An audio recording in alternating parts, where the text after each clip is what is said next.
स्वागत है दोस्तों आपका सोना ब्लॉग 03 चैनल पर। तो आज बहुत प्यारी सी कहानी शेयर की है आपके साथ। चलिए आइए सुनते हैं। एक समय की बात है, एक बड़े नगर में मोहनलाल नाम का एक बहुत ही अमीर व्यापारी रहता था। उसके पास सोने चांदी के ढेर, आलीशान हवेली और नौकर चाकरों की कोई कमी नहीं थी। लेकिन धनवान होने के बावजूद मोहनलाल बहुत ही विनम्र और दयालु स्वभाव का था।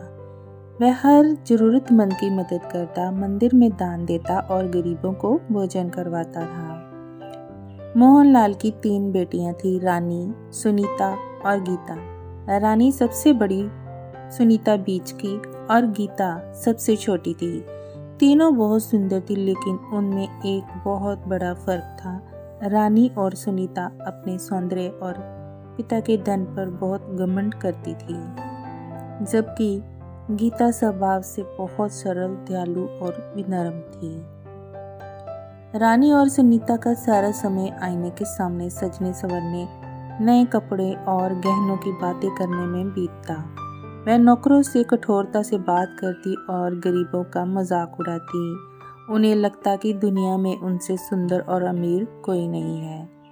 गीता ये सब देखकर चुप रहती, लेकिन उसने मन को ये घमंड अच्छा नहीं लगता था। एक दिन व्यापारी मोहनलाल ने अपनी तीनों बेटियों को बुलाया और कहा, बेटियों, अब मैं बूढ़ा हो चला हूँ। मैं चाहता हूँ कि तुम तीनों में से कोई एक मेरे व्यापार की जिम्मेदारी संभाले। लेकिन ये जिम्मेदारी उसी को दूंगा जो जीवन के असली मूल्य को समझेगी। तीनों बेटियां उत्सुक हो गई। मोहनलाल ने कहा, कल सुबह मैं तुम तीनों को कुछ वस्तुएं दूंगा। तुम्हें उनमें से एक एक चीज लेकर 1 महीने में उसका सही उपयोग दिखाना है। जो सबसे बेहतर उपयोग करेगी वही मेरा उत्तराधिकारी बनेगी। अगले दिन मोहनलाल ने तीनों को एक एक थैली दी। थैली में समान मात्रा में चांदी के सिक्के थे। रानी बोली, मैं तो इन सिक्कों से सबसे महंगा हार बनवाऊंगी। सबको दिखाऊंगी कि मैं व्यापारी की बेटी हूँ। सुनीता बोली, मैं इससे एक बड़ा नृत्य समारोह करवाऊंगी ताकि नगर के सब लोग मेरी तारीफ करें। गीता मुस्कुराई और बोली, मैं सोचूंगी कि इन सिक्कों का सबसे अच्छा उपयोग कैसे हो।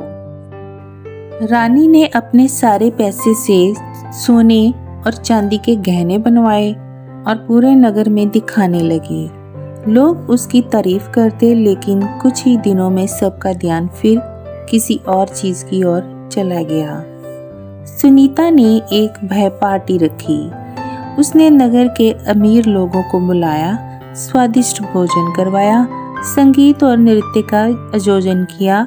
लोग खुश हुए, लेकिन अगले दिन सब अपने कामों में व्यस्त हो गए। उधर गीता उन सिक्कों को लेकर गांव चली गई। वहां उसने देखा कि बहुत से गरीब किसान सूखे की वजह से परेशान हैं। उनके घरों में भोजन तक नहीं है। गीता ने उन सिक्कों से अनाज खरीदा, कुआं खुदवाया और बच्चों के लिए एक छोटी पाठशाला बनवाई। गीता ने खुद भी वहां बच्चों को पढ़ाना शुरू कर दिया। 1 महीने बाद तीनों बेटियां पिता के पास वापस लौटी।